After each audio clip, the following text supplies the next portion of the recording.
I set off with my metal detector to investigate the shores of an Iron Age sailing route here in Finland. This is what I found. My first find of the day was this Russian 2 kopeck coin from 1845 that's in rather good shape. Coins from the forest are almost always in better shape than coins from farm fields. And then I found some sort of old knife with a strange flat tang.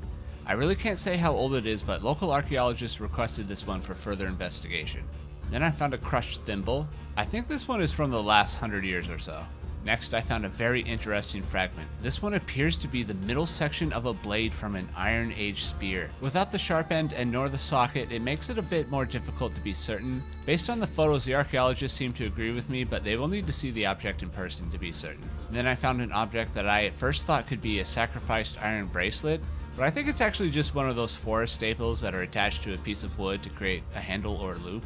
Speaking of objects getting my hopes up, this one is definitely not a sword, even though it vaguely resembles one. It's actually a pitchfork with only the center prong remaining. Then I found a Swedish one, or a copper coin from the year 1720. I know I said forest coins are typically in better shape, but this one certainly isn't. I now know what this next find is thanks to my helpful community leaving comments on a prior video. This is the blade to an old shovel or possibly a plow. I'm honestly not sure how to date these, but I imagine they must be pretty old. Then I found what I believe to be a medieval age horseshoe. These ones can be dated based on the rounded bumps lining the top. Finally, I finished the day with a truly spectacular find.